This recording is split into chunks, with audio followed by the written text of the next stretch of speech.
Hey guys, tonight we're stepping straight into the dirt-smeared shoes of a medieval peasant. The candlelight flickers on your cracked wooden table, your fingers stained with soil, your belly rumbling, but not with anticipation. No, it's the ache of hunger that never quite leaves. You reach for your meal, a crust of bread hard enough to chip a tooth, a watery pottage that's more brown mush than food, and maybe if fortune smiles upon you, a sliver of onion or cabbage floating in the slop. Welcome to dinner in the Middle Ages. You might imagine quaint banquets and hearty stews, but forget the nobleman's roast pig or the monk's cheese wheel. That's not your life. Your diet is bleak, repetitive, and desperately thin on calories. You'll toil from dawn to dusk on an empty stomach, then rise tomorrow and do it again. Honestly, you probably won't survive this century. So before you get comfortable, take a moment to like the video and subscribe, but only if you genuinely enjoy what I do here. Also, let me know in the comments where you're watching from and what time it is for you right now. Now dim the lights, maybe turn on a fan for that soft background hum, and let's ease into tonight's journey together. It's just before sunrise in the year 1284, and you've been up for an hour already. The rooster doesn't need to crow, you've learned to wake with the cold. The blanket's thin and crawling with lice, and the straw-stuffed mattress did nothing to soften the chill that settled in your bones overnight. Your stomach groans like an empty barn door swinging in the wind. You stumble to your feet and throw on your coarse wool tunic still crusted with the previous day's sweat. There is no breakfast waiting. Not really. The small loaf of rye bread from yesterday is half gone, and the edges are hardening like stone. There's no butter, not even a smear of lard. You break the bread with your teeth and gnaw it like a dog on a bone. That's it. That's what gets you started.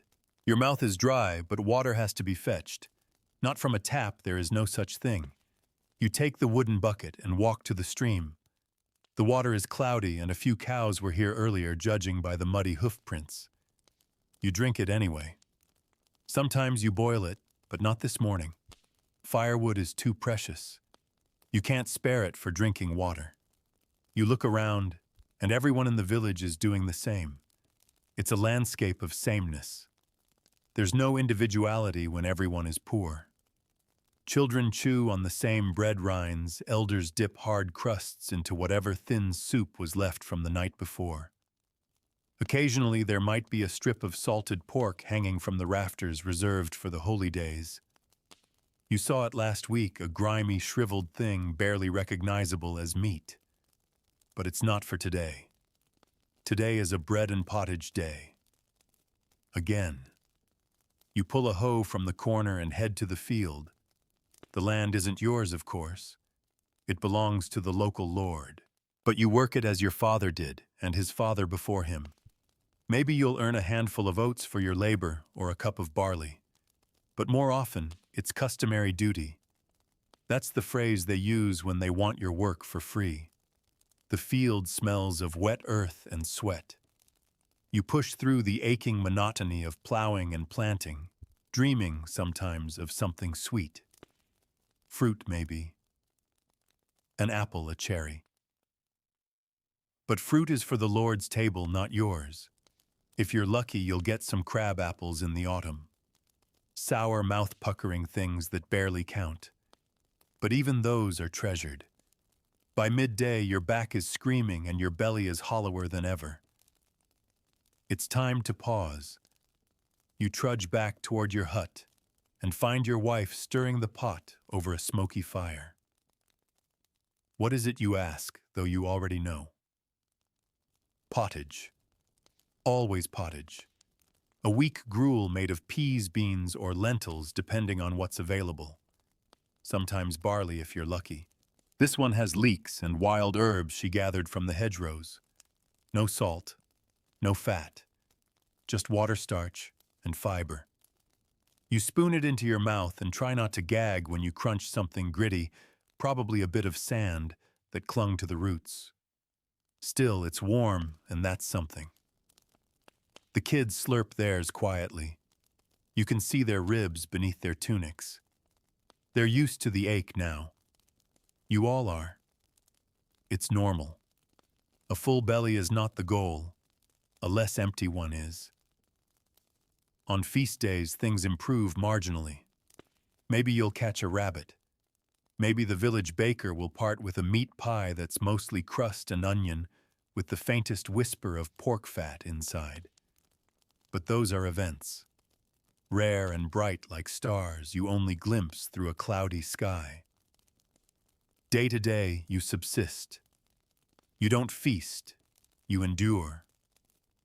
Afternoons stretch out with more field work or gathering chores. Sometimes you find mushrooms or nuts in the woods. If you know which ones won't kill you, you gather them. Your neighbor wasn't so lucky. Last year she picked the wrong ones and her boy died in agony. That's a memory that haunts the village like a ghost. You notice the neighbor's goat has gone missing. Probably stolen or maybe wolves. It means no milk for their house, no curds, no thin cheese. Not that you had any to begin with. You've only tasted cheese a few times, and every time it was crumbly sharp and gone too soon. The monks make it, and sometimes they trade it for labor, but mostly they keep it behind locked doors in the abbey larders. As the sun lowers, the wind picks up, and your thoughts turn to supper. There's still half a turnip from yesterday, and a crust that's softened slightly from being stored beside the fire. Your wife mashes the turnip into the remaining pottage, stretches it with more water. It's barely food, but it's warm and fills the space inside you just enough. The fire burns low. You scrape the bottom of your bowl and suck the last bit from your fingers. No dessert, no tea, no milk. Just a sip of ale if you have any. Weak flat ale made from fermented barley. Safer than water, and just enough alcohol to dull the ache. You lie down on the straw mattress again, stomach not full, but no longer screaming. Tomorrow will be the same. Bread, water, pottage, and again, until the seasons change and something new, maybe worse, comes. And as your eyes close, you remember the taste of roasted meat from that one village wedding years ago. It was greasy, tender, unforgettable. You've never had it again, and you probably won't.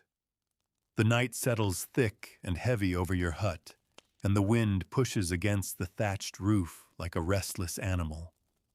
You shift beneath your rough woolen blanket, the sour warmth of the day's sweat still clinging to your skin. The ache in your belly is quieter now, not because you're full, but because you've trained yourself not to expect more. This is how hunger becomes a second skin, ever present but familiar. You drift off, listening to the sounds of the village dogs barking in the distance, the creak of timbers contracting in the cold, the occasional cough of someone who might not survive the winter. Morning doesn't greet you so much as it yanks you out of sleep. You hear your wife already stirring the embers in the hearth, coaxing the fire back to life. She's boiling water, not for tea. That's a luxury. She's softening yesterday's bread into a gruel for the children. You pull on your same wool tunic, stiff from wear and unwashed for weeks. There's no soap, no basin. Washing is a luxury, not a ritual. The bread gruel tastes like nothing. But it's warm and it fills space. You're grateful for that. As the sun breaks through the fog, you make your way to the Lord's mill carrying a sack of barley slung over your shoulder. It's taken you 3 weeks to save this much. You can't grind it yourself, you're forbidden by law. The mill is controlled by the manor and you must pay to use it. They'll take a portion of your grain as a fee. You grumble, but you have no choice. The miller doesn't meet your eye as he lifts the sack from your back. You watch him weigh it, then pour it into the grinding chute. He keeps more than he should. Everyone knows it. But to accuse him would be to accuse the Lord, and that is something no peasant survives. You walk home with a small bag of coarse meal, your thoughts already fixed on how many loaves you can stretch from it. Bread is the backbone of your diet, even if it's hard, dark, and filled with grit. You don't bake it every day, the firewood is too precious. Instead, you mix it with water, maybe a pinch of wild herbs, and let it cook on a flat stone or in the ashes. Sometimes, if the weather's warm, you let the dough sour and ferment a little longer.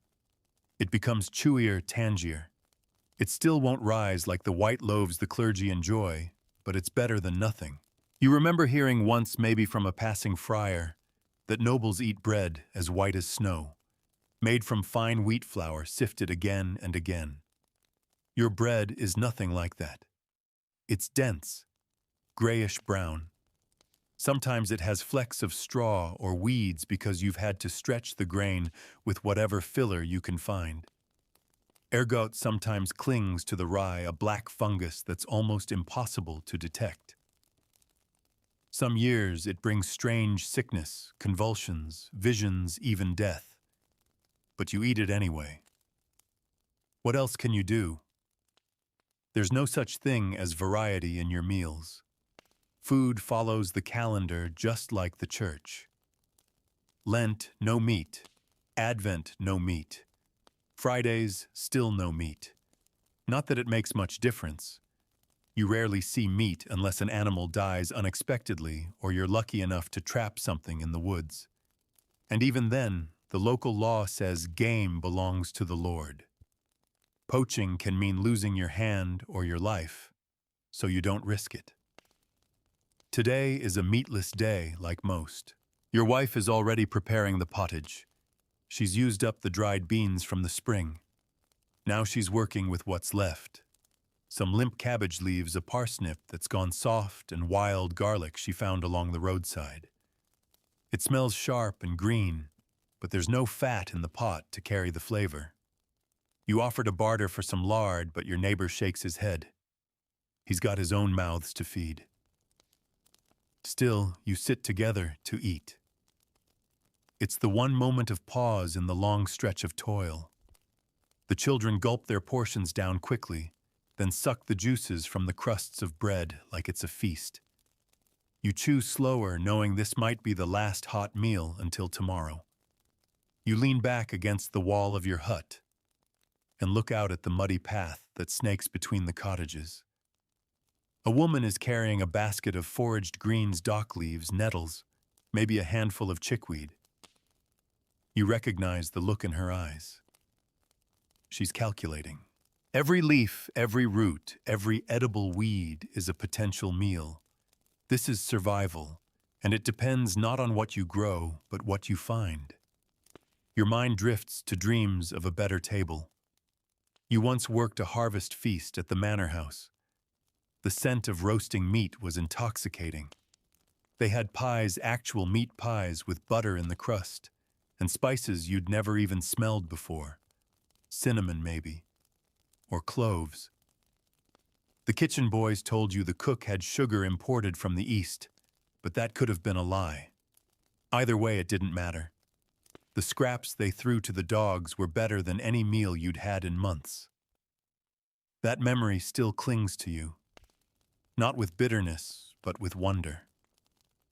You take your turn tending the garden behind your hut. It's a scraggly, stubborn thing, mostly leeks onions and herbs that survive the frost. In spring and summer, it's generous. In winter, it's cruel. You check on the last of the carrots. One's gone to rot. Another's been nibbled by mice. Still, you pull them from the soil and set them aside for tomorrow's stew. A sound draws your attention. The church bell tolls in the distance. It's the feast of some obscure saint today, which means a break in the workday, and perhaps an excuse for a small gathering. You tuck away the carrots and head toward the square where other villagers are milling about. Someone's brought ale. It's weak and sour, but it lifts the mood.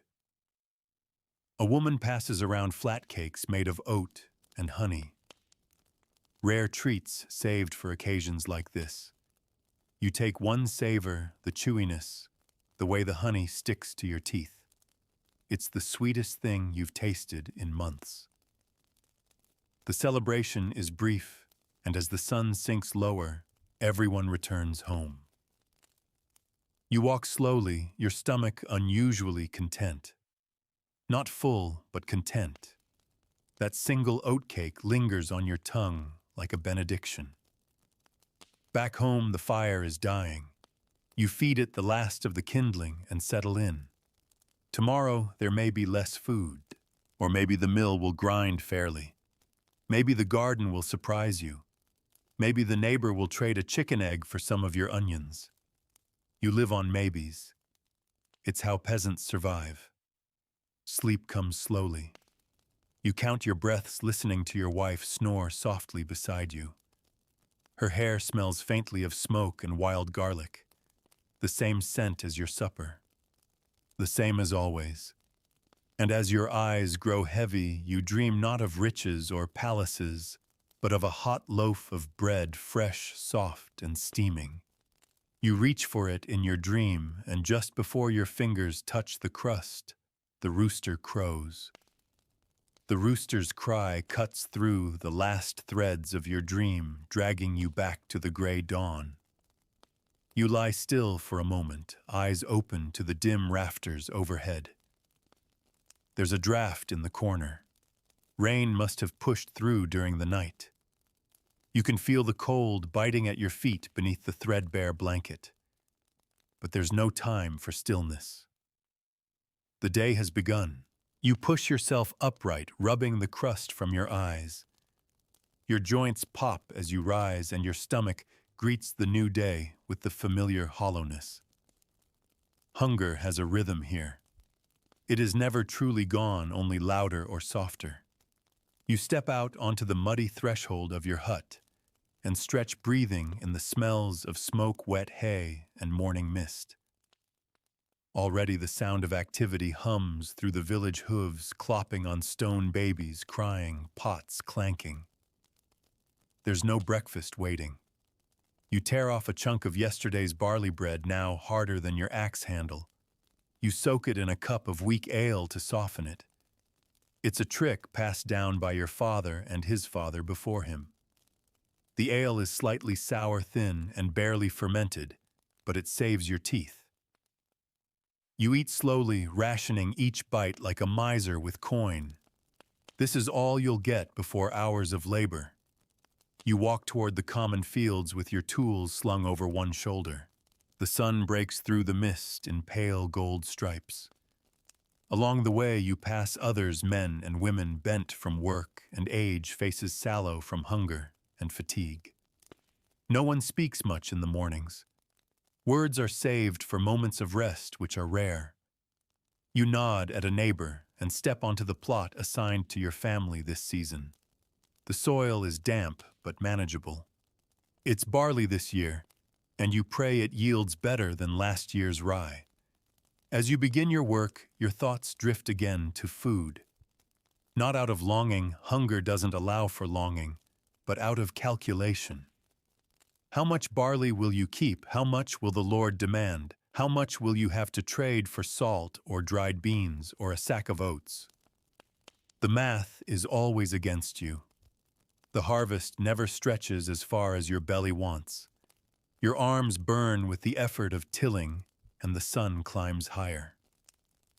By mid-morning, your tunic is damp with sweat, and your stomach growls anew.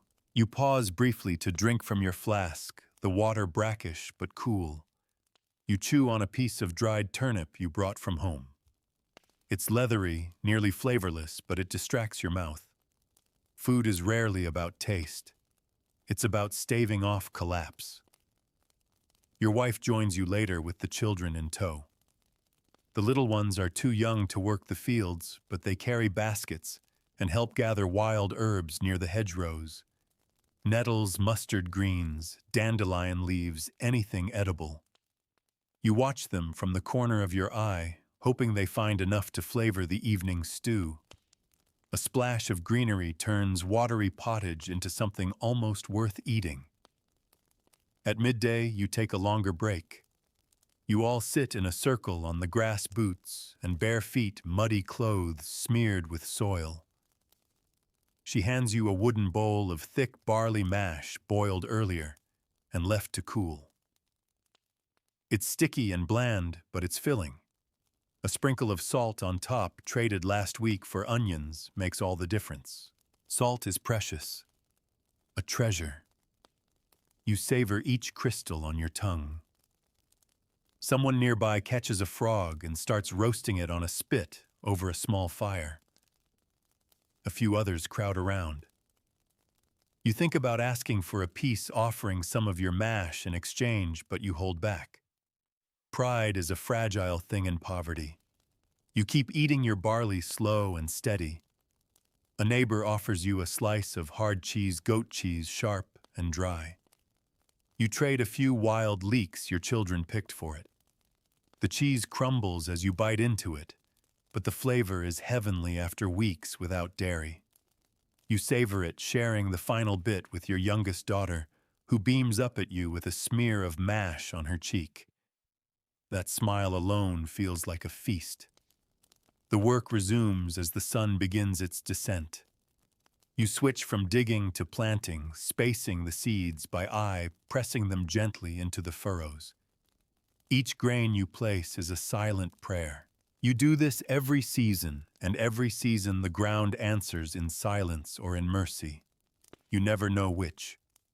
By the time you return home, your limbs ache like dead weight. You're covered in dirt, your mouth dry and gritty. Inside the hut, the hearth glows low. Your wife is stirring something in the pot tonight. It's bean pottage, thin and watery. But she's added the wild herbs the children gathered, and even a tiny sliver of smoked bacon saved from a winter slaughter. The smell is enough to make your mouth water. Everyone gathers, close bowls in hand. The meal is modest, but tonight it feels rich. The bacon flavors the broth in a way that transforms the beans. You can taste smoke salt and fat things usually absent from your meals. You eat slowly, carefully, trying to make it last. The children lick their bowls clean. Afterward, you scrape the pot, saving the last bits for tomorrow's breakfast. Nothing is wasted. Nothing ever is. The leftover broth will be mixed with stale bread to make yet another meal, and you'll thank God for it. You spend the evening patching a broken tool handle, watching the fire dance in the hearth. Your wife spins flax into thread. The children play with sticks, their laughter faint but real.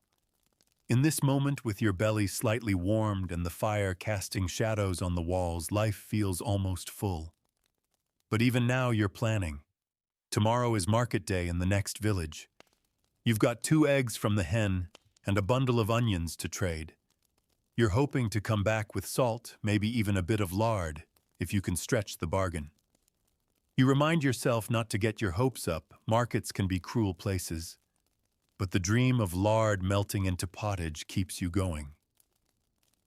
The night falls heavy, and you retreat to your pallet. Your back is sore, your hands blistered, but your heart is steady. You made it through another day. Tomorrow will be harder, or easier, or the same. But for now, you rest. You close your eyes and dream of bread, fluffy, white, rich with butter. In your dream, you tear it open and steam rises. You inhale deeply. Then a cough from the children's corner wakes you. One of them is wheezing. It's a harsh, rattling sound. You sit up, worry tightening your chest. Illness is the real hunger here, the one that can take everything, no matter how many carrots you plant or how much pottage you boil. You rise, place a hand on her back, whisper a prayer. She sleeps on. You return to your place beside the hearth, listening to the crackle of embers and the steady rhythmic breathing of your family. And you wonder what tomorrow's hunger will taste like. You wake before the sun, roused by the low groan of your daughter's cough, echoing through the dark room. The air is heavy and damp, scented with the ghosts of last night's stew and the earthy smell of old straw. You sit up slowly, careful not to wake the others. Your daughter stirs slightly, but her breathing is smoother now. That's a mercy. Illness in a peasant household can mean devastation, not just in the flesh, but in the pantry too. If she can't help gather or the others fall sick, food dwindles even faster. You pull on your cloak and step outside. Morning is a murky blur on the horizon. It's market day. Not a celebration, not really more a gamble. You bring what you have and hope to come back with what you need. You check the small woven basket, 2 eggs from your hen miracles in their own right, and a tightly bundled fist of onions. It's not much, but it has to be enough. The walk is long, a few miles through muddy tracks past sleeping woods and early risers trudging the same path. You nod at passing villagers. No one speaks more than they need to. Conversation takes energy, and you're already thinking about bartering strategy. Will salt sellers be generous today? Will lard be scarce again? By the time you reach the market, it's already bustling. Carts creak, chickens squawk, and the smell is a heady mix of manure, sweat, and roasting chestnuts. The nobility never come here, but their shadows loom. Market law is dictated by their decree. Prices, taxes, permissions. You weave through the crowd, eyes scanning for signs of what's plentiful and what's dear. You trade the eggs first. The woman you know, Mathilde the cheesemaker, eyes them like gold. She lost 3 hens to a fox last week. She gives you a generous scoop of salted curds in return. Not the fine, aged kind wrapped in cloth, but soft and tangy with a sour finish. You thank her with a nod and move on. The onions are harder. Too many others have them. You haggle with a tall man selling grease-caked lard, offering the whole bundle for just a finger-sized lump. He sniffs, frowns, but agrees after you promise to bring more roots next week. You walk away, clutching the lard as though it were treasure, which it is. You feel victorious, not rich, but prepared. On the edge of the market, a few boys sell foraged mushrooms. You recognize one, the son of your friend, who died last winter. The mushrooms are meager and risky, but you choose the safest-looking cap, giving him the last of your ale bread in exchange. You say nothing. He says nothing. But the bread was warm and his hands were shaking. You hope it helps. With the curds, the lard, and the mushroom, your mind is already crafting tonight's meal. A stew thickened with yesterday's carrots, flavored with garlic greens from your garden, and enriched miraculously with fat and cheese. The thought makes your stomach tighten with anticipation. You haven't eaten anything yet today, but the wait will be worth it. You walk home with a lighter heart. The forest paths whisper with the rustle of creatures hidden in undergrowth. You know the signs well. Tracks from deer, burrows of rabbits, all forbidden, but tempting. You keep walking. Back in the village, your wife greets you at the door. Her eyes flick to the basket and widen slightly. That's all the thanks you need. She takes the food and sets to work boiling water, peeling root vegetables, slicing that tiny mushroom with reverent care. You sit by the fire, resting your aching legs, the scent of lard melting into onions, already transforming the air. By dusk, the pot is bubbling. The children hover nearby, sniffing and whispering. They know something special is happening. You wait. Waiting is part of the ritual. Anticipation sweetens the bite. Finally, your wife ladles the stew into wooden bowls. The children dive in eagerly. You follow suit. The taste is a revelation. It's earthy from the mushroom, rich from the lard, tangy from the curds. Each bite carries warmth not just to your stomach, but to your spirit. For the first time in days, you eat with pleasure instead of obligation. You're still hungry when it's done, but not the kind of hungry that gnaws at your soul. It's the kind that leaves you thankful. After supper, there's a stillness in the air, the kind that only happens when the day's gamble pays off. You sit outside for a moment, the sky an endless canvas of stars. You look up and wonder what peasants in other villages are eating tonight. Are they lucky too, or hungry? Are they boiling cabbage water while you feast on curd-laced stew? Tomorrow it might be your turn to go without. That's the game. But tonight, there's food in your belly and quiet in your home. You listen to your daughter laugh softly as she tells her siblings a story. You listen to the fire crackle and pop, and you let yourself lean back just for a moment to enjoy something rare in your world satisfaction. Before long, it's time for sleep. You help clean the bowls, set the leftovers in a covered pot near the hearth, and gather the children to their straw mats. You lie beside your wife, your arm brushing against hers. She murmurs something you can't hear. It doesn't matter. The tone says everything. You close your eyes and feel the stew settle in your gut like a gentle weight. It won't last. You know that. The hunger always comes back. But you've learned to love these brief respites. They are lifelines in a sea of uncertainty. In your dreams, you're walking through fields of rye, the sun warm on your back, the grain tall and golden. You carry a sack so full it strains your shoulders, and when you return home, your table groans with bread, cheese, salted pork, apples, and honey. Your family eats and eats until they fall asleep with smiles on their faces. But then the wind howls outside your real home, and you stir, returning to the darkness. You pull the blanket tighter and breathe slowly. You remind yourself today was good, and that has to be enough. You wake in the dark again, and it's colder than yesterday. The embers in the hearth have gone out, and your breath fogs the air in front of your lips. You curl tighter into the blanket, trying to steal another few minutes of warmth, but your stomach has other plans. Hunger isn't loud this morning. It's quiet, tight, a constant pinch just beneath your ribs. The kind you've learned to ignore when you have to, but you also know what it means. It's the kind that makes you lightheaded later in the day, the kind that forces your hands to shake if you haven't eaten by noon.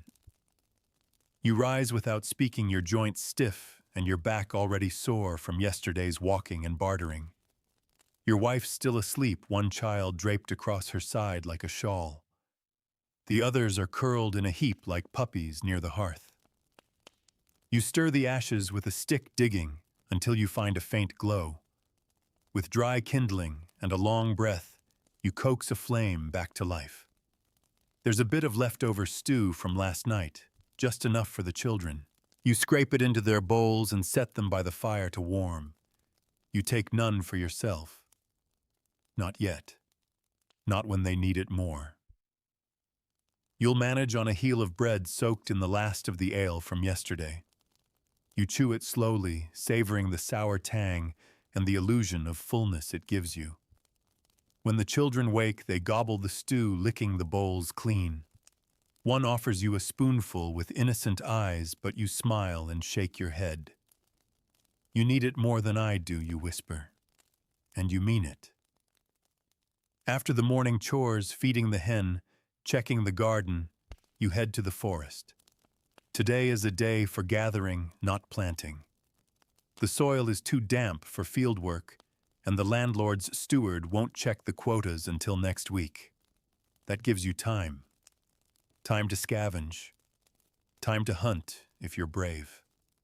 You bring your sling and your woven basket, slinging them over your shoulder as you head into the trees. The forest smells wet and green. You know it like the lines in your hands. Every path, every bend, every patch of mushrooms or wild herbs has its place. You keep your eyes on the ground, spotting chickweed, plantain, and a scattering of dandelion leaves. You pluck them carefully, adding them to your basket. Further in, you come across a patch of mushrooms. You crouch low, inspecting the caps. Some are familiar, safe, edible, even flavorful. Others are suspect. You leave those. You can't afford another mistake. You once saw a boy foam at the mouth and twitch for hours after eating the wrong kind. He didn't survive the night. Deeper into the woods, you pause by a stream to drink. The water here is cleaner, clearer than the village stream. You scoop a handful and drink slowly, letting it cool your parched throat. Then you scan the underbrush. Movement, quick, silent. A rabbit. You hold your breath and reach for the sling. It's a long shot, risky. Poaching is forbidden, but so is starving. You wind up, swing, and release. The stone flies and thuds against a tree. The rabbit vanishes into the thicket. You curse under your breath. Not today. You return home with your basket half full. Not a bad haul, greens, a handful of hazelnuts, some sorrel. Enough to flavor another round of pottage, maybe brighten a barley mash. But no protein, no rabbit, no eggs. Still, your wife smiles when she sees the greens. She begins to cook. You help her build the fire higher. She chops the greens with a stone knife, stirs them into a thin broth with the last bit of barley flour. The scent is sharp and herbal, mouth-watering in its own way. She adds a spoon of yesterday's lard, the last of it, and you both watch as the fat blossoms into golden drops across the surface of the soup. That alone transforms it. Lunch is humble. The children eat first, as always. You sip the broth, bite into a hazelnut, and chew slowly, letting the oils coat your tongue. You give thanks silently for each mouthful. In the afternoon, you work on repairing the thatch of the roof. The wind last week tore loose a patch, and rain is forecast in the clouds that roll along the horizon. You climb onto the rickety ladder, your fingers numb with cold, and begin weaving the reeds into place. It's thankless, tedious work, but water dripping through the ceiling is worse. While you work, your wife trades a bundle of flax for a pot of thick oat paste from the widow who lives 2 doors down. It's cold but hearty, and will serve as the base for supper. You're already thinking how to stretch it. Maybe one of the boys will find more nuts. Maybe there's a stale crust hiding near the hearth. Maybe you'll flavor it with garlic leaves if you're lucky. As dusk falls, you gather the family. The meal is quiet but comforting. The oat mash is thick, nearly solid, and you dip pieces of boiled greens into it like stew. It's not satisfying. Not really. But it's enough. And enough for now feels like abundance. Later, the children sleep while you and your wife sit in silence. She works a spindle, spinning thread from the flax she kept. You watch the shadows on the wall, listening to the night. A distant howl. The creak of the trees. The beat of your own heart. You murmur about the failed rabbit hunt. She nods. Next time, she says. You tell her the mushrooms were clean. She smiles faintly. You always know. You settle back into the mattress. The straw pokes through the cloth. A flea bites your ankle. Your back aches. But there's something like peace here. You close your eyes and let yourself drift. And tonight, your dreams are different. You're sitting at a long wooden table. Loaves of bread, white, soft, still steaming, cover the surface. Butter glistens. Cheese drips with oil. There's wine in your cup and meat on your plate. And no one's watching how much you take. You eat until your hands tremble with fullness. Then a rooster crows again. And once more you wake. The rooster's cry barely registers this time. You're already half awake, tangled in the rough wool of your blanket. Your body sore from yesterday's climb to the roof. Your dreams are still with you. Warm bread, salted meat, laughter around a heavy-laden table. They cling like mist, unwilling to leave even as the cold morning pulls you back to reality. But as you roll onto your side and hear your youngest child whimper in her sleep, hunger returns like a familiar ache. Dreams are soft. Hunger is sharp. You sit up and stretch, wincing as your joints crack. The fire is out. Again. You crawl to the hearth and begin the ritual of mourning. Poke the ashes, blow gently, feed the embers. The flame stirs to life with reluctance like everything else in your world. You reach for a handful of twigs and dried moss. They catch, and soon the soft glow of firelight fills the room. There's a bit of oat paste left from last night. You scrape it into a pot, thin it with water, and set it on the flame. A weak breakfast, but a warm one. Your wife wakes as the smell rises. She doesn't speak, just sits beside you, rubbing sleep from her eyes. The children stir soon after, drawn by instinct more than appetite. You portion out the gruel carefully. Everyone gets some. No one gets enough.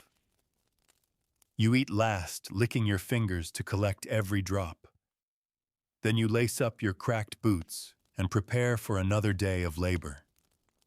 Today you're going to the fallow field by the woods to begin clearing stones for next season's planting.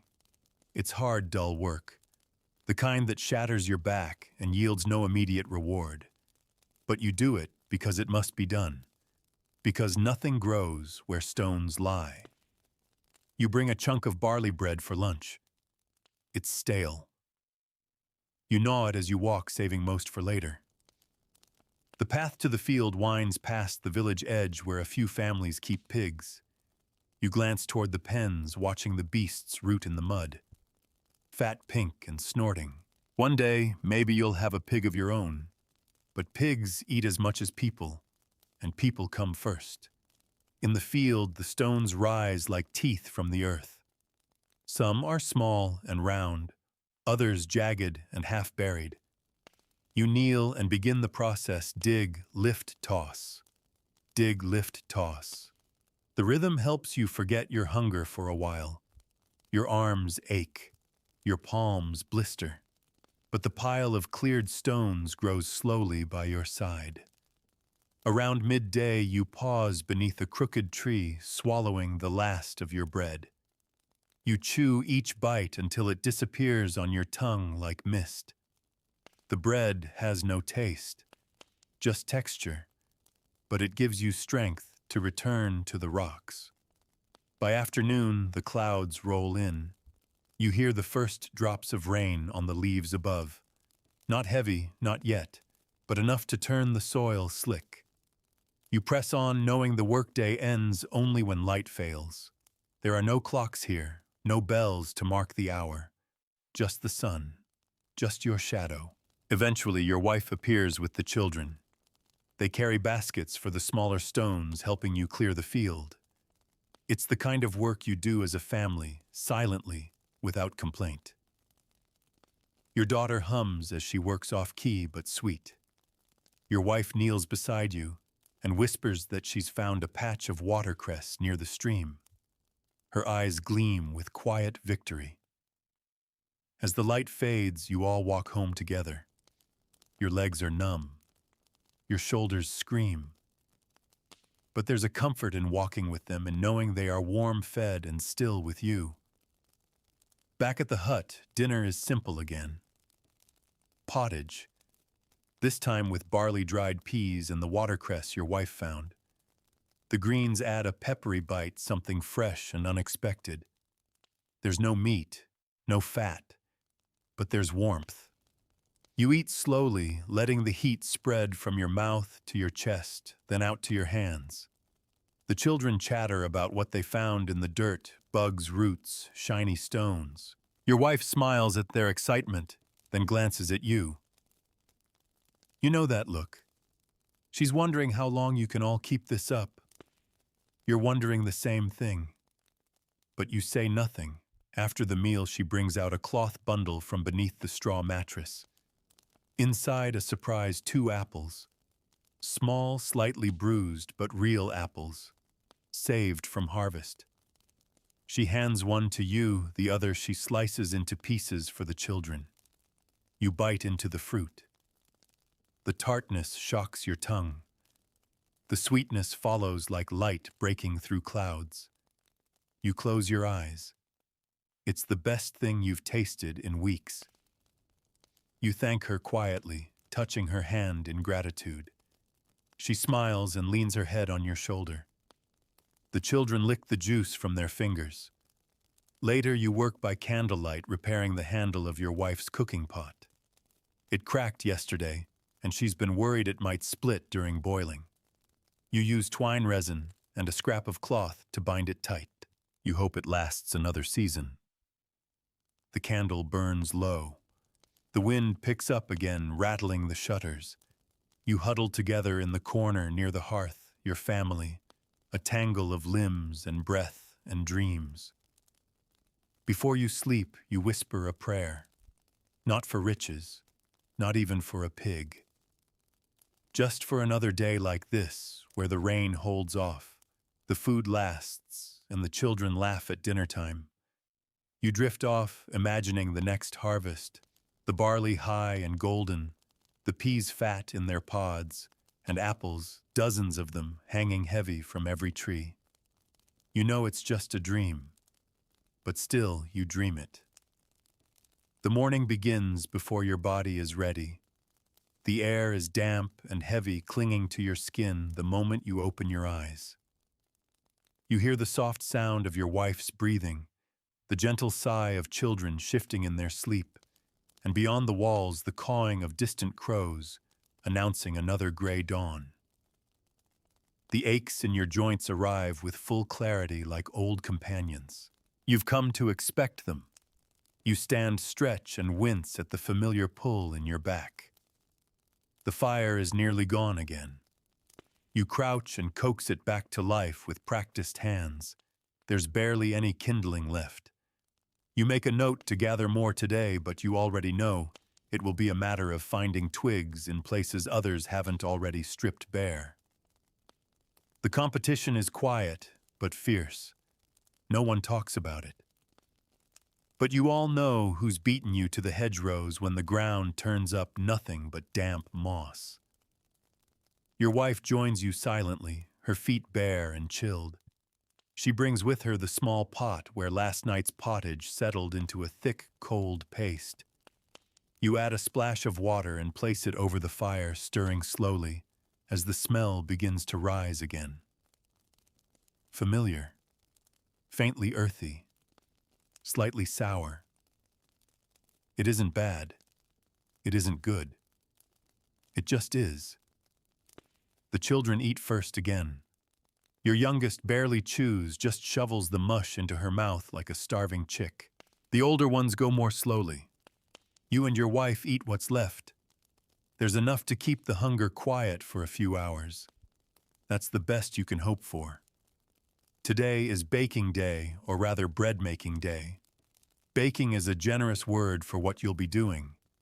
You don't have an oven of your own. The communal bakehouse in the village hasn't been open since last week, and the line to use it will stretch well past sundown. So you'll bake the bread in your own hearth, flat and hard on a slate warmed by flame. It won't rise, not really. There's no yeast, just whatever wild fermentation still clings to the leftover flour. You mix what little coarse barley flour remains with water, and a pinch of salt, more a gesture than a flavor. You knead it with your hands until it clumps into a dough, sticky and grainy.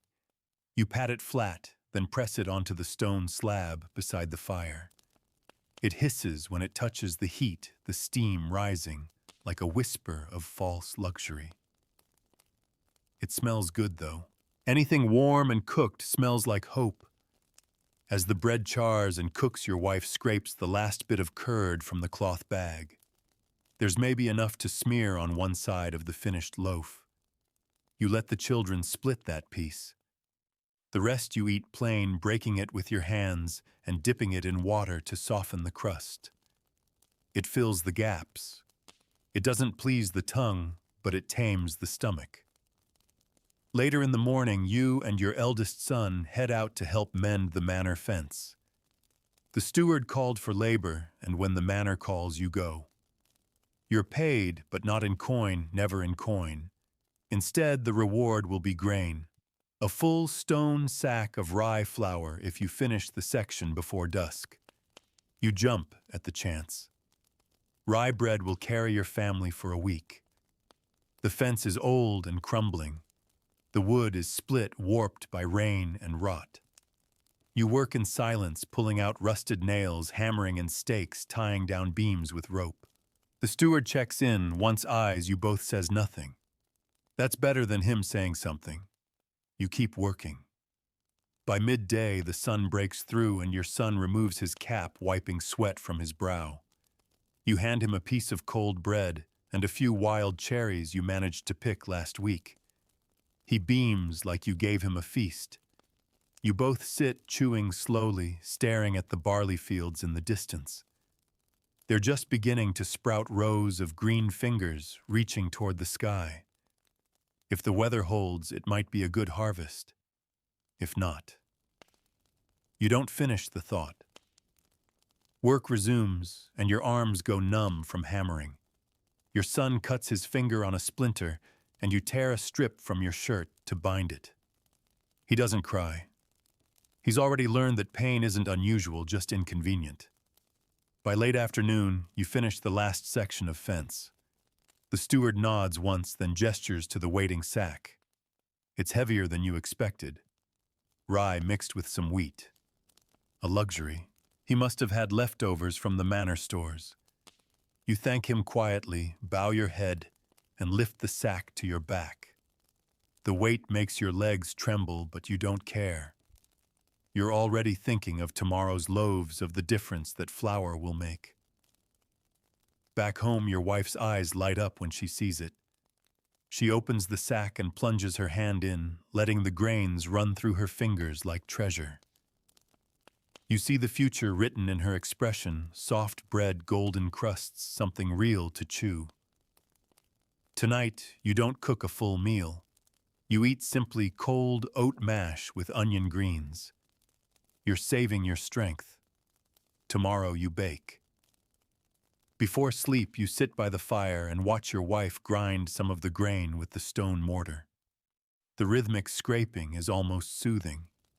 The children sit close, the youngest already dozing against your leg. You stroke her hair and think of the week ahead. You think of how the bread will rise slightly, imperfectly, but enough. You think of the mornings when you'll wake with something warm, to chew something soft enough for the little ones, strong enough to last all day. You think of how long the sack might last, 7 days, 10 if you ration. And for the first time in what feels like months, you let yourself believe that next week might be easier than the last. Sleep comes quickly tonight, not because you're exhausted, but because for once you're not afraid of tomorrow. The morning smells like flour. Not smoke, not damp hay, not boiled greens, but flour. The fresh rye ground last night under your wife's careful hands sits in a wooden bowl by the fire. It looks almost white in the morning light. Not snow white, never that, but paler than what you're used to. Softer. You run your hand through it, feel the silky grit slip between your fingers. This is the kind of flour people talk about in stories, the kind used for loaves that don't taste like wood shavings. Today is a baking day. There's a reverence in the air. You can feel it. No one speaks loudly. The children tiptoe. Your wife doesn't scold or sigh. It's as if everyone understands that this flour could make or break the week ahead. She's already mixed the first batch into dough, her arms elbow deep, turning and folding, wetting and working. You take over while she tends the fire. Your hands are stronger, better for kneading. The dough is heavy and sticky, but it smells sweet, alive. You add a bit of salt, just enough to tease out the flavor. No herbs, no fat. Not today.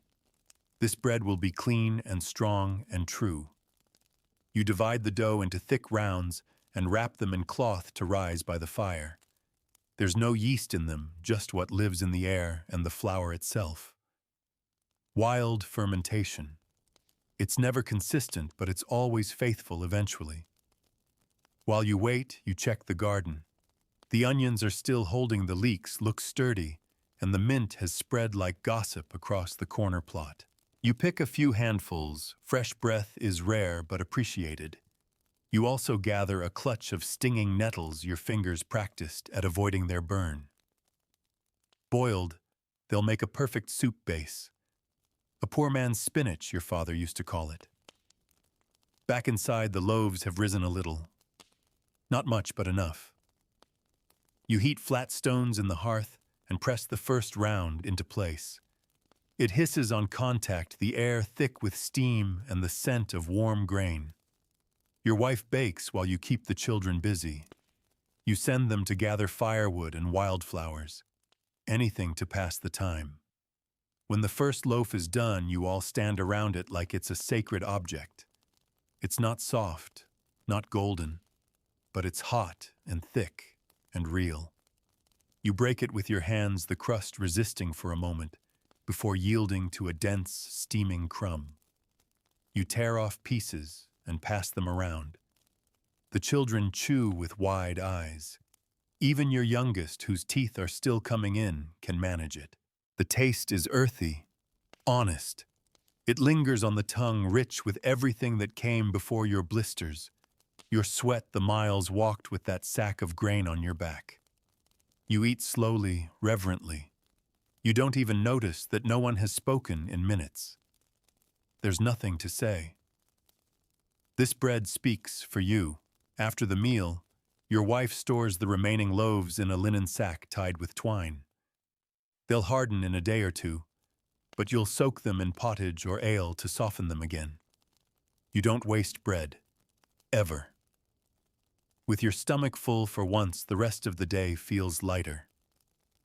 You walk to the neighbor's cottage to barter a few leeks for a handful of dried apples. Their tree had a good season, and they've managed to dry slices over the hearth, thin, chewy, slightly sweet.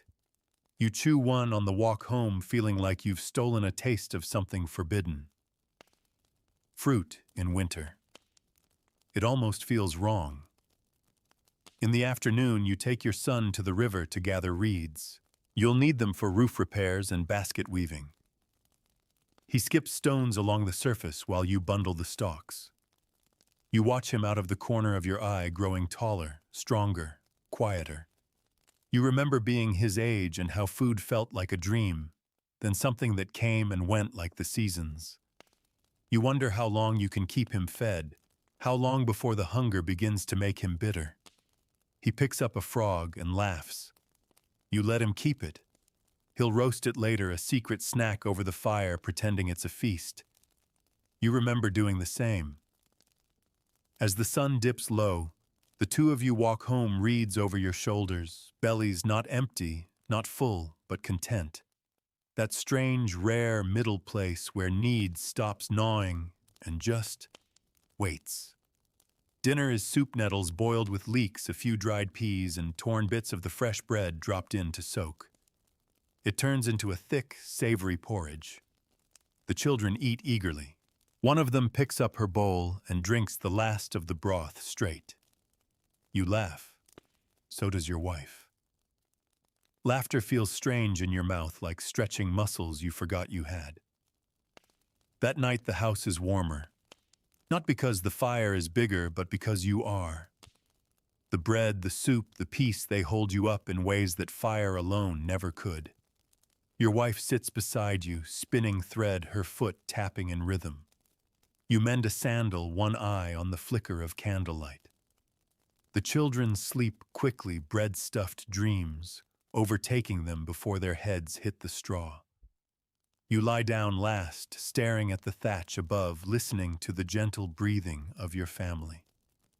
You whisper a prayer, not for more flour, not even for meat, but for time. Time to make the bread last. Time to gather before it's gone. Time to see spring come.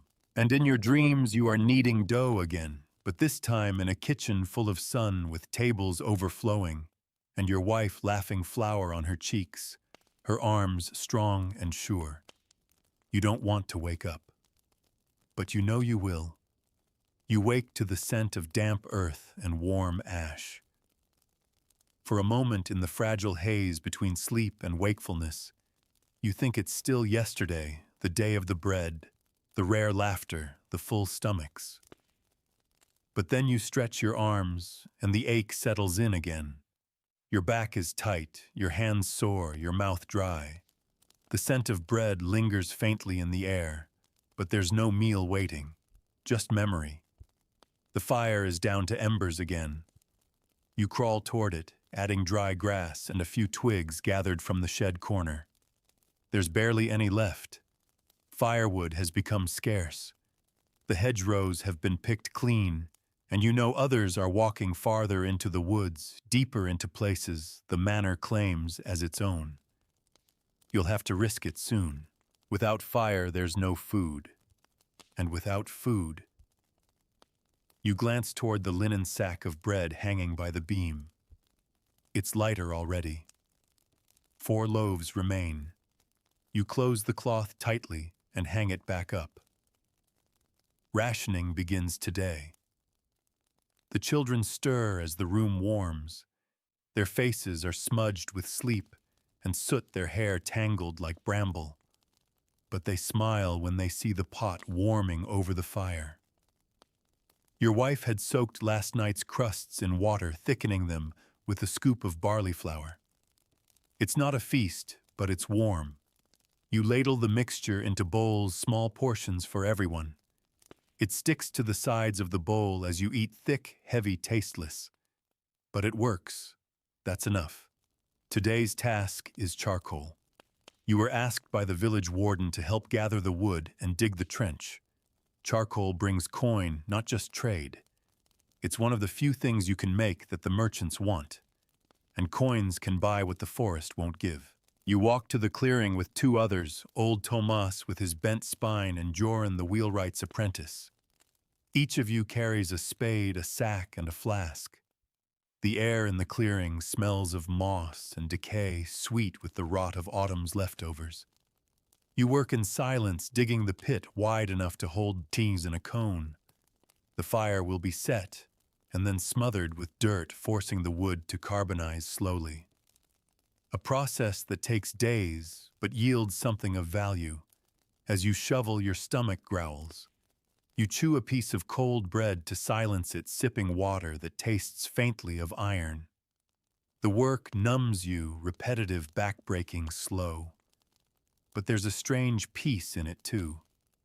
A rhythm, shovel, lift, dump, again and again until your arms burn and your shoulders lock.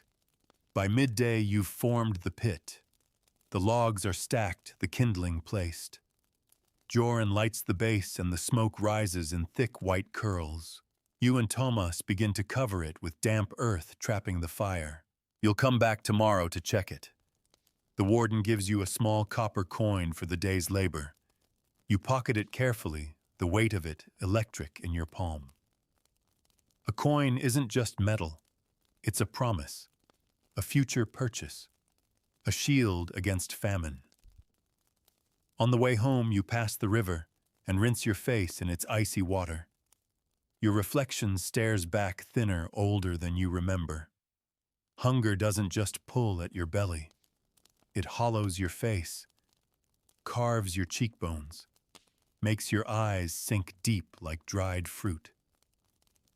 When you return to the village, your wife greets you with a pot of leek and turnip stew, thin again, mostly broth. But she's added a crust of fried bread on top, crispened over the flame until golden at the edges. The flavor is shockingly rich for such a humble thing. The frying brought out a nuttiness you hadn't tasted before. You eat every bit, licking your fingers clean. The coin stays hidden. You'll save it for the salt cellar next week. Or maybe candles, or wool for the children's feet. There are always needs more than one coin can answer. That evening, your eldest daughter returns from the woods with a bundle of sorrel and a triumphant smile. Her legs are scratched, her dress torn at the hem, but she's glowing. She shows you her prize wild garlic bulbs dug from beneath wet leaves. It smells sharp and strong. You hug her close and kiss her forehead. You'll use it tomorrow. Garlic means flavor. Garlic means hope. Before bed, you all sit together by the fire, passing around a shared cup of weak ale brewed from leftover grains. It tastes sour and faint, but it soothes your throat. You play a game with the children, making rhymes from silly words. One of them says butter, and they all giggle like it's a fantasy. You haven't seen butter in a month. You lie down, your wife's head resting on your shoulder. Her hand touches your chest over your heart, and for a moment you're both silent, breathing in sync, warm in the quiet. In your dreams tonight, you're back in the charcoal pit, but the smoke doesn't sting. Instead, it smells of roasted meat and honeyed bread.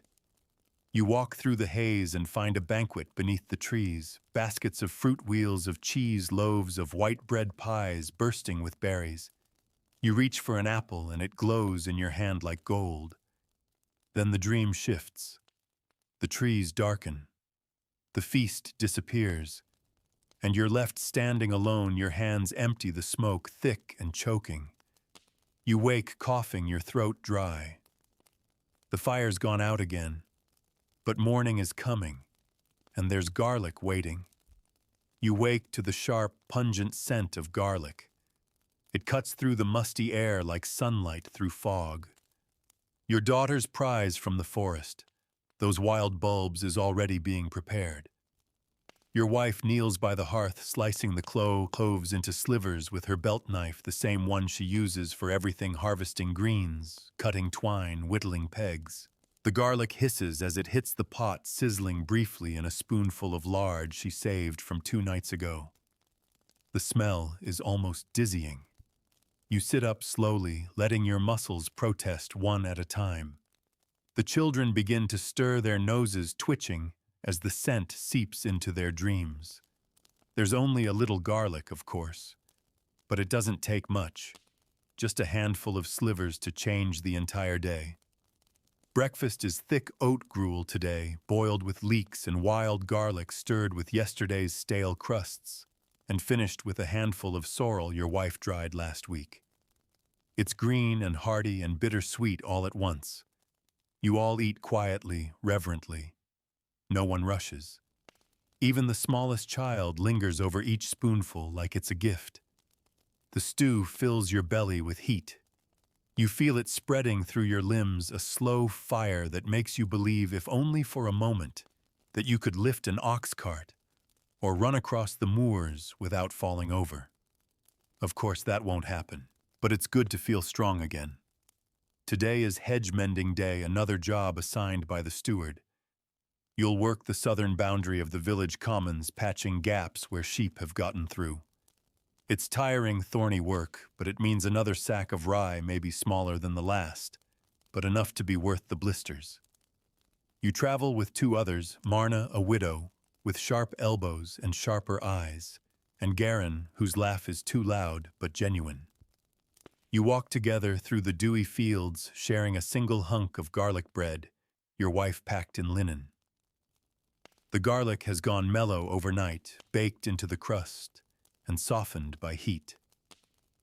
It's the best bread you've ever tasted. You all tear it apart in silence, chewing like wolves, saving the smallest piece for later, like it's gold. At the hedge, you begin the mending. You twist saplings through gaps, weave deadwood into the underbrush, drive stakes into the damp ground. Your fingers are quickly raw. Your forearms sting with scratches. The hawthorns resist every move, clawing at your skin like they're alive. But by mid-morning, the rhythm takes over. Weave, hammer, twist. Your mind begins to wander. You think of the garlic again, how it transformed a scrap of bread into something close to luxury. You think of the first time you tasted something truly rich years ago on a feast day, when the Lord's cook accidentally handed out honeyed almonds to the children of the village. You remember the texture, the crunch, the way the sugar melted on your tongue. You've chased that memory ever since. At midday, the steward comes by and tosses you a turnip. It's small, slightly shriveled, but edible. You thank him with a nod. He doesn't respond, just walks off, counting the hedges as he goes. You eat the turnip raw. The skin is tough, the flesh sharp. It crunches in your mouth like half-baked wood, but you chew it until it's gone. It quiets your stomach and leaves a burn in your throat. By the time you return home, the children are already collecting kindling near the woods. Your wife greets you with a tired smile. She shows you what she's prepared, more oat gruel, but this time thickened with leftover garlic scraps and a smattering of herbs. The scent is still there, less bold, more familiar now. It's become the flavor of the week. You sit together and eat in the fading light, dipping the last slice of garlic bread into the gruel like it's soup. The bread soaks up the broth, growing soft and heavy in your hand. You close your eyes as you eat, and for just a second, you imagine you're at a nobleman's table with meat and salt and oil and loaves so fine they melt in your mouth. Then the bowl is empty, and the light has gone. You light a tallow candle and settle into evening chores. The children clean fish hooks made from bone. Your wife patches a hem. You repair the garden gate. Every task is small. Every task matters. Before bed, you pull out the copper coin you earned from the charcoal work. You run your thumb over its surface, rough and cool. It might buy honey if the merchant comes next week. Or salted fish. You haven't tasted fish in months. You tuck it away again and make no promises. That night, the wind howls through the eaves. The house creaks. You pull the blanket tight, drawing your children in close, wrapping your arms around your wife.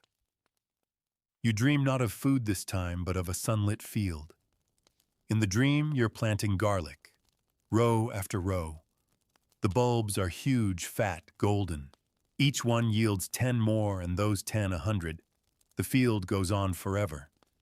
There's no hunger, no want, just soil and scent and growth. You awake with your hands still curved like you're holding a harvest. Outside, the wind has passed. And in the stillness, the hunger stirs again. But you smile. Because today you tasted something good. And that will carry you. Dawn is slow to come. The sky lingers in that blue-gray limbo before the sun commits. You wake with a dry mouth and stiff limbs, your body reluctant to rise from its shallow rest. The fire is out again. You expected that. The embers gave up sometime in the night, and now the chill has crept into every corner of the hut like an unwelcome guest. You wrap your cloak tighter and rub warmth back into your fingers. The copper coin still lies hidden beneath the floor stone where you tucked it last night. You run your toe over the board absent-mindedly thinking of fish. Not the tiny river minnows you sometimes catch, but real fish, smoked herring perhaps, or salted cod from the coast. You've only tasted it once. It was sharp and oily, almost too rich. But now in the quiet hunger of morning, it feels like the thing your body was designed to crave. Your wife has already stirred the ashes. She's boiling water with the last handful of leeks and a few dried peas. The scent is faint, a whisper more than a smell, but it signals breakfast. The children rise slowly, their hair wild, their eyes heavy. They've learned not to ask what's for breakfast, only whether there is any. Everyone gets a cup of the broth. It's barely more than warm water with hints of green, but it takes the edge off the morning ache. You chew a crust of rye bread, dunking it into the liquid to soften the edges. It tastes of ash and effort. Still, you eat it all. Today, you're heading to the edge of the village to help with the butchering of an old sheep. The animal belonged to the tanner's family and finally grew too lame to work. They've invited 3 families to help in exchange for a share of the meat and bones. You said yes without thinking. Slaughter means food. It means fat and marrow and maybe even meat. Real stringy, gamey meat that clings to ribs and neck bones. You haven't had meat in weeks. You haven't smelled it in longer. At the tanner's, the work begins without ceremony. The sheep lies still calm in its final hour. The tanner's eldest slits the throat cleanly, letting the blood drain into a bowl for pudding. It's a heavy scent, iron-rich and earthy. Some avert their eyes. You don't. You watch because you've learned that food doesn't come gently to your table. It must be fought for, worked for taken. Once bled, the animal is hung, the wool sheared off for curing later. The meat is sparse. It's an old sheep, mostly sinew and fat. But the bones are strong, and the fat is gold. You help gut and clean your hands slick and red. Your share is modest, some rib bones, a strip of belly, and a lump of yellow fat the size of your palm. But to you, it's a treasure. You carry it home in a cloth, holding it close like it might vanish. Your wife meets you with raised eyebrows and a smile. She takes the fat first, turning it over in her hands like it's a jewel. She renders it in the pot, the pale yellow slowly melting into golden oil. The smell fills the hut like warmth. She drops in sliced onions, the last of them, and the sound of sizzling makes your mouth water. The children hover their faces lit by the fire waiting. She saves the meat for supper. But for now, there's fried onion bread crusts, soaked in rendered fat, pressed flat, and pan-fried until crisp on the outside and soft in the middle. You all eat standing up, barely able to wait. The richness surprises you. The fat coats your tongue, the onion bites back, the crust crunches. You feel your eyes water, not from the onion, but from the sudden joy of flavor. You rest for an hour before heading to the forest with your son. You need firewood. The last of it went into the morning's cooking fire. You trek farther than usual, deeper into the woods, where the trees grow tall and thick. You know this is risky. Technically, it's the Lord's forest, but you tell yourself it's just fallen branches. Not poaching, not theft. You find what you need. Dry limbs, twigs, a dead pine with branches like kindling fingers. You fill your sacks, pausing once to drink from a nearby stream. Your son points out mushrooms, but you don't recognize them. You leave them. You've learned that one wrong guess can kill faster than any sword. On the walk back, he asks about the sheep, what parts are edible, what the stomach is used for, why the fat is so precious. You answer all of it. He listens carefully. He's learning the same way you did, slowly, through hunger and repetition. Back home, your wife has begun the stew. The belly meat is in the pot, now simmering with barley and turnip. She's saved the bones for later. They'll be boiled down into stock tomorrow. Nothing is wasted. Every sinew, every bit of marrow, every splash of fat will be used. Supper is quiet. Everyone eats slowly, savoring. The meat is tough but flavorful, the barley soft and soaked in richness. You chew each bite a dozen times. The children lick their bowls. Your wife closes her eyes between spoonfuls. After the meal, the bones are wrapped in cloth set aside. Tomorrow you'll boil them for hours. The result will be thin but nourishing. Bone broth lasts longer than any meat. It stretches across days like a gift. The night is peaceful. The fire crackles gently. The hut smells like meat and wood smoke better than any incense. You mend your belt while your wife braids cord. The children drift off, one by one, bellies warm, faces calm. Before sleep, you pull the floor stone aside and check the coin. It's still there. You think of fish again, or salt, or beeswax for a candle that doesn't stink. But not yet. Not until it's needed. You close your eyes and in your dream you're butchering a feast beast, not a sheep, but a fattened ox big as a house. You slice perfect cuts and the meat steams in the winter air. Your children dance around the fire holding dripping ribs in their hands, laughing. You know it's only a dream, but it makes you smile in your sleep. You wake in darkness, but something feels different. Your belly doesn't gnaw at you. Your limbs don't feel as heavy. For the first time in a long time, you rise not out of necessity, but because your body is ready. It's astonishing what a bit of meat and fat can do to a peasant's bones. The stew from last night, the fried onion bread, the hope folded into every bite, it's still with you, still carrying you. You sit up quietly, careful not to disturb the hush that settled over your sleeping family. Even the fire, though low, still glows with a soft, steady light. You poke it gently, feeding it a few twigs from the pile you gathered yesterday. The flames lick upward with eager tongues casting shadows that dance across the packed earth floor. There's still a promise left in the pot, the bones from the old sheep wrapped in cloth ready for today's boiling. Your wife wakes a little later, rubbing the sleep from her eyes. She doesn't speak, just nods at the fire, then reaches for the bones. She begins her work without complaint. This is life.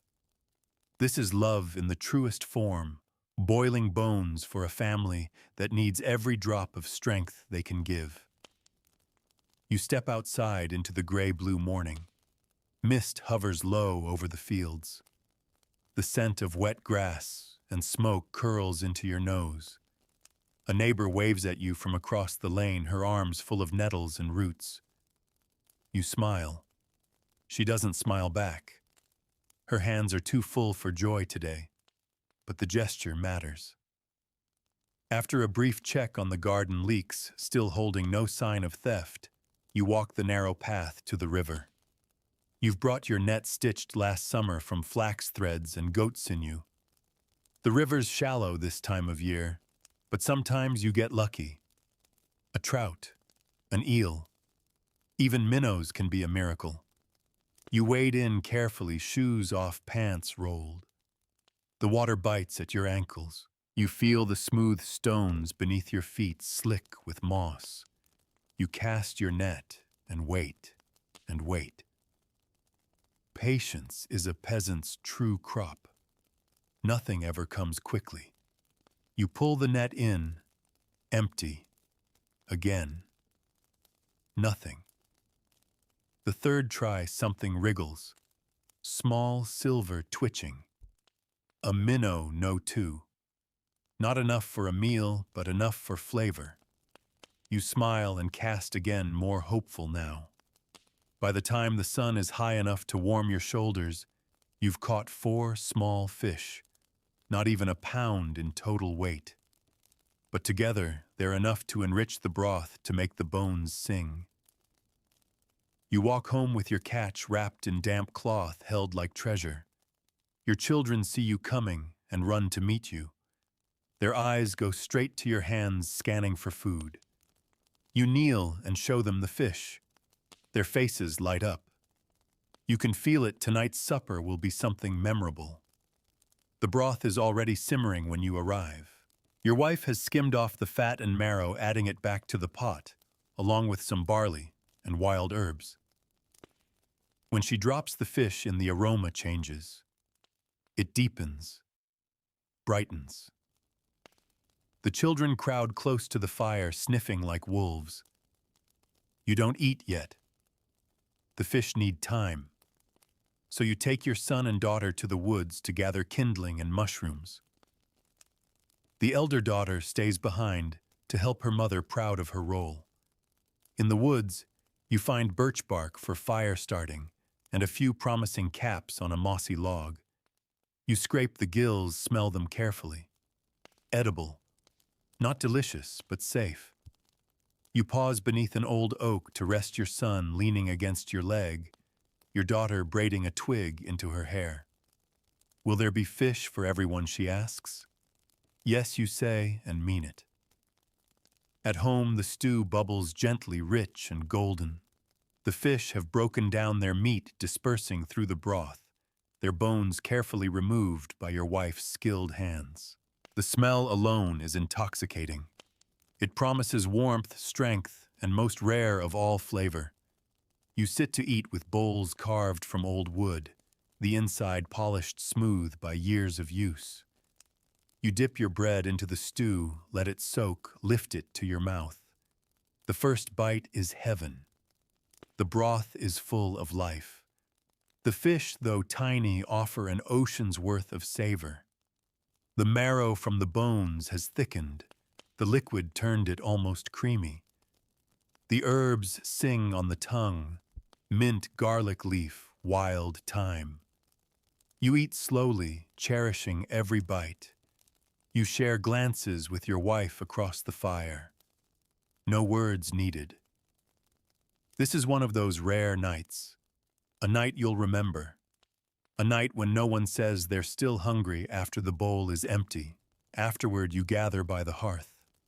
The children curl together content and drowsy. You teach your son how to tie a fishing knot. Your wife braids your daughter's hair. The fire crackles, the air smells like ash and fish and thyme. It feels like safety. You sleep deeply that night. No dreams of banquets or beasts. Just the sound of the river. The warmth of stew. The comfort of full bellies and a fire that doesn't sputter out. And somewhere in that deep, dreamless night, you wake just enough to pull the blanket tighter over your children and whisper a silent vow. You'll keep finding fish. You'll keep boiling bones. You'll keep going. The wind changes overnight. You wake to the smell of cold. Not a metaphor, the smell is real. It's the scent of damp earth drying and frost of stale ash and the faintest edge of snow to come. You know this change well. It signals the shift into the leanest time of all. Late autumn is when the larder begins to echo, when the ground hardens and the sky stays gray for days, when even dreams grow thin. The fire's gone cold, but you don't rush to relight it. Not yet. The fuel you gathered won't last through the week, not unless you ration the burn. You wrap your cloak tight around your shoulders and breathe the silence in the hut. Everyone else is still asleep. Even the mice are quiet. You check the cloth-wrapped bread. 2 loaves remain, one smaller than the other. You turn them over in your hands, pressing your thumbs gently to test how hard they've become. Dry, but not crumbling. They'll need soaking. You set a pot of water near the embers, feed it a few pine twigs, and wait. This morning's meal will be broth again, stretched thin with onion greens and shards of mushroom your daughter found yesterday near the hedge wall. There's also the heel of a smoked turnip your wife hid behind the clay jars. A surprise revealed with a wink last night. Small but priceless. As the fire catches, your wife stirs. Her hands are already reaching for the pot before her eyes open fully. The two of you work without words, now habit rhythm, the silent grace of survival. The children wake when the scent rises. Even when there's little to eat, the smell of something warm can ease the tension that hangs between ribs and jaw. You serve bowls of dark broth, each with a piece of softened bread soaked until it swells like a sponge. The flavor is mild, earthy, slightly bitter from the mushrooms. No one complains. Complaining is a luxury like sugar or beeswax or second helpings. After breakfast, you're summoned to the granary. The steward is distributing winter allowances. Every villager must collect their share of dried beans, winter barley, and salted scraps if they're lucky. You arrive with others sack in hand, stomach lined, but not full. The steward stands like a crow in the chill wind, handing out shares with bored precision.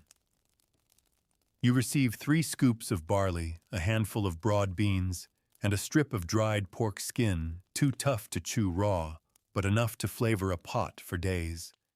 You accept it all with a nod, suppressing the urge to ask for more. On the walk home, you consider your options.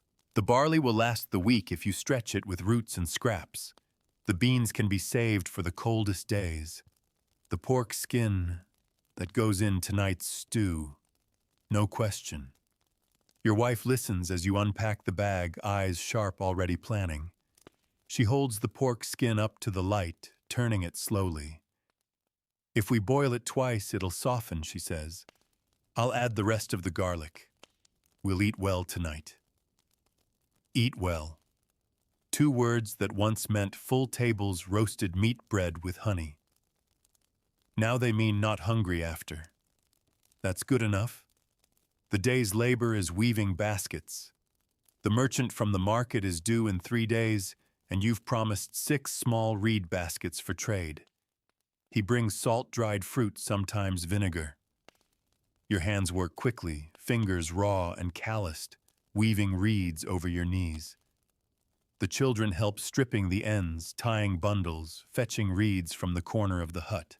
You tell them stories as you work, not to distract them from the work, but from the world. Stories of days when the land was green all year, when bread rose like clouds and no one counted mouthfuls. At midday, you eat the last piece of the hard bread with a smear of onion paste. It's more memory than meal, but it keeps your head clear. By late afternoon, the stew begins. Your wife sets the pot over the fire, adds water, then the pork skin, then the barley and beans, garlic, mushrooms, even a pinch of ground mustard leaf she saved from summer. The scent rises slowly, thick and rich, the fat from the pork skin slicking the surface in tiny golden beads. The children gather without being called. They sit close, bowls in hand, eyes bright. You serve carefully, ladling the broth, making sure each bowl has a bit of meat, a splash of fat, a spoonful of beans. You take your portion last, scraping the bottom, to claim the stuck bits, burnt, savory, the best part. The first bite is everything. The pork skin, softened through boiling, has released its essence into the stew. Every grain of barley is swollen with flavor, every bean tender and warm. The garlic sings through it all, sharp and comforting. You eat with quiet gratitude. There is no talking, only the scrape of spoons and the sighs of children who for once feel full. Afterward, your wife folds the leftover broth into a jar, hiding it in the coolest corner. It will be tomorrow's breakfast. You set the baskets by the door, 5 finished, 1 left to complete. Your hands ache. Your knees are stiff, but your heart feels light.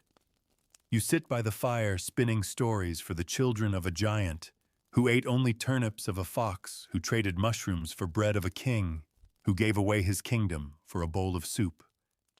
They laugh, clutching their bellies, cheeks still ruddy from the stew. When they sleep, you hold your wife's hand beneath the blanket. The room is warm. The air smells like cooked grain and earth and wool. You lie there, in the silence, counting the moments when everything feels safe. You dream that night of bread again, but this time not a feast. Just a single perfect loaf. You carry it in your arms like a newborn, still warm, still rising. You walk barefoot across the fields, bringing it home. And when you wake, your hands are still curved around the empty air. But your belly is full. And for today, that's enough. You wake to rain. Not the soft kind that patters gently on the thatch, but the heavy, relentless kind that drums on the roof like a warning, the kind that turns roads to rivers and fields to swamps. You pull the wool cloak tighter around your shoulders, already damp with the cold that creeps into the hut before the sun has even risen. The fire's barely smoldering, but your wife is ahead of you again, kneeling by the hearth, coaxing life from glowing embers. She's humming softly under her breath, a tune her mother once sang, the kind that's older than the stones that line your village path. Her voice doesn't rise above the rain, but it doesn't have to. It wraps around the room like warmth. She stirs the broth saved from last night, thinned out again with water, but made hearty by time. The pork skin has released every bit of flavor it could. What remains is richness in spirit, not in substance. You sit beside her and help portion it into bowls just enough to wake the belly. No one is full, but no one is starving either. The rain means you won't be mending fences today or working the far field. So you turn instead to the last basket, the sixth one you promised for the merchant. Your fingers are stiff from yesterday's weaving, but the rhythm comes back easily, pull, loop, tighten. It's a different kind of work than tilling soil or chopping wood. Quieter, closer to thinking. Your children stay indoors, restless from being confined. The boys try to sword fight with reeds.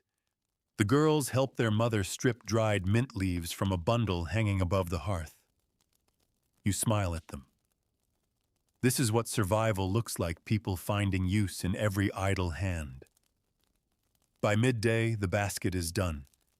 You line it up with the others and wrap each one in cloth to keep them dry.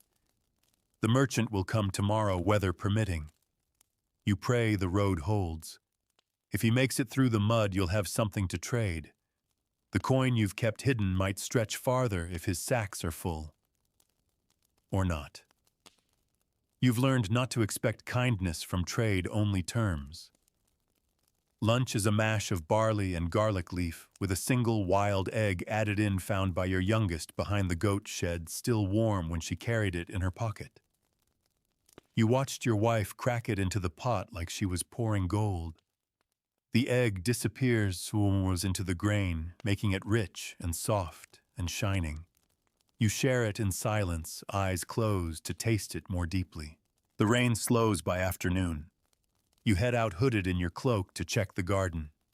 It's soaked the ground, squelching beneath your feet, but the leeks are standing tall. A few more days and you'll pull them. Enough to last 2 or 3 stews, maybe a bread filling. If you're lucky, you'll have enough to dry and store for midwinter. You check the coop, too. 1 hen, 2 eggs. You lift them carefully, tucking them into your belt pouch. The hen clucks and flutters, not quite ready to give up her treasure. You whisper thanks, anyway. By the time you return, your wife has already set a new pot on the fire. She's mixing the last of the flour with chopped greens and a splash of leftover broth, forming thick patties to fry on a flat stone. They hiss and sizzle when they hit the heat. The smell is mouth-watering, nutty, garlicky, alive. You sit beside her and help flip them with a thin strip of bark, careful not to let them burn. Dinner is simple fried barley cakes, eaten with fingers dipped in a thin stew made from roots and herbs. The children giggle as they bite into the warm centers. You chew slowly, savoring the crisp edges, the steam rising from every bite. You watch your family huddled together, wet boots drying near the fire, mouths full of food, and for once the air doesn't feel heavy with need. After dinner, your wife brings out a sliver of beeswax candle saved from last Easter. She lights it carefully, shielding the flame with her hand. It glows brighter than the fire, golden and steady. You all gather around, watching the way it flickers and holds like a promise. You take a piece of linen and begin to wrap the baskets in tighter cloth. You're nervous. The merchant may not come. The bridge near the stream may have washed out, or the rain may return. But if he does come, and if your baskets are chosen, and if he has salt or dried fish or even God-willing honey, you'll be ready. You lie awake longer than usual that night, listening to the slowing rain, and the steady breathing of your children. The candle's long since gone out, but the scent of beeswax still lingers. It smells like church, like holy days, like things from a world just beyond your reach. You hold your wife's hand and whisper a plan. If the merchant comes, you'll trade one basket for vinegar, one for salt, one for dried fruit. The rest you'll hold back, for emergencies, for leverage. She nods in the dark. Before sleep takes you, you imagine a meal with all three: salted fish, tart vinegar, stew, fruit for dessert. You imagine your daughter smiling with juice on her chin. Your son sighing as he swallows something that didn't come from a field or forest floor. You know the merchant may not come. You know the road may drown. But you've made 6 baskets, and sometimes that's all the hope you need. You wake early, nerves already dancing in your chest. Today is market day. The merchant is due, maybe, if the road held, if his oxen didn't founder in the mud, if the bridge still stands. If. Every plan you've made this week hinges on that word. The fire is still glowing, a blessing. You feed it gently and boil water slipping in a pinch of mint from the bundle above the hearth. You drink the brew slowly, letting the sharpness cut through the morning fog in your head. The children are still asleep, their limbs tangled like roots. Your wife stirs soon after, dressed already, her hair bound back tightly. Her face is calm, but her fingers fidget. The baskets are ready, 6 of them stacked neatly and wrapped in linen. Your daughter embroidered small stitches onto one, a sprig of rosemary barely noticeable but beautiful. You carry them out to the path and load them onto the borrowed cart. The wheels groan as you push, but they hold. The walk to the market road feels longer today. Each step is weighted with doubt and hope in equal measure. You pass the fields, the trees stripped of their leaves, the river swollen and brown. But then up ahead, a shape moving slowly across the road. An ox, a cart, a man wrapped in oilskin. He came. The merchant is smaller than you remember, or maybe he's just older. His beard is gray, his face drawn from travel, but his cart is full burlap sacks and wooden crates stacked high with goods, barley, dried fish, onions, coarse salt, root vegetables. No honey this time, but still more than enough. You greet him with a nod and begin to barter. The first basket earns you salt, real rough crystals in a cloth pouch. You press it to your chest like a sacred relic. Salt means preservation. It means boiled roots can be rich. It means meat, when you have it, won't rot. The second basket earns a small sack of dried apples. You can smell them before he opens the cloth, sharp, sweet, shriveled into curls, like fallen leaves. You haven't seen fruit in months. The children will think it's a holiday. The third basket is traded for vinegar. It's cloudy sharp, stored in a clay jug.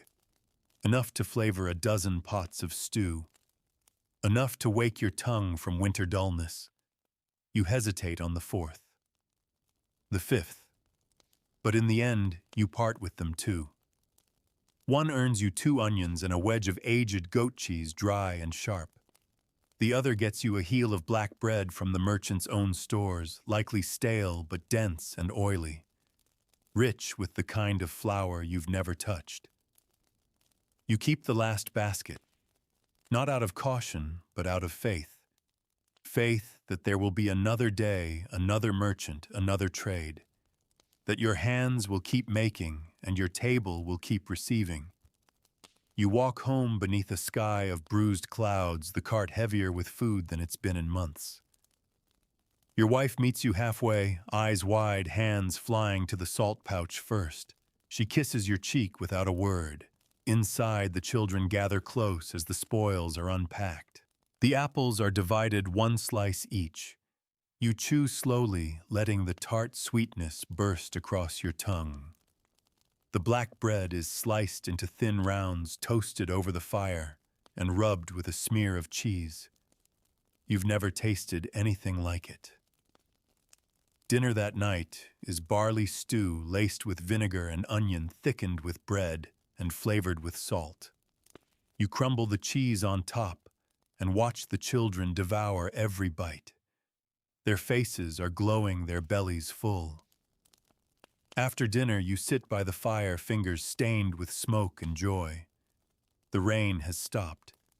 The air is cold but clean. Your wife hums that old song again, and this time your daughter joins in, her voice high and clear. You pull the last basket to your lap and begin weaving another, your hands moving without thought. This one will be finer, stronger. You have plans now, not just for the next meal, but for the one after that, and the one after that.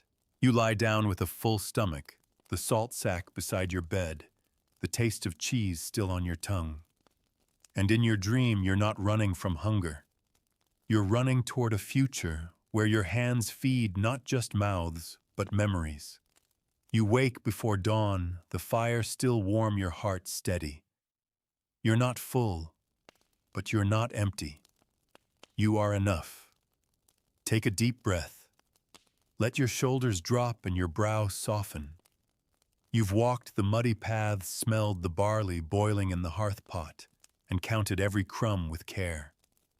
You've knelt by the fire and watched wild garlic sizzle, traded baskets for salt, and stretched a single turnip across 3 meals. You've felt the weight of hunger, but also the power of resilience. Tonight you lived a different kind of wealth, the kind that's woven from habit, tenderness, and the warmth of broth shared in silence. The kind that sits in your chest, not your coin pouch. The kind you don't always notice until the fire burns low and your children's bellies rise and fall with sleep. So now, as your own body sinks deeper into rest, let the rhythms of that simple life carry you gently towards sleep. Let your breath mimic the wind brushing over barley fields. Let your heartbeat echo the sound of bread being kneaded. Let your limbs settle like baskets resting after a long walk home. Because even in a world of scarcity, there was care. There was craft. There was love stirred into every pot. And just like those who lived it, you too can rest in the quiet, knowing that you did what needed to be done, and it was enough. So hush now. Let the night hold you, and dream of warm loaves and green shoots.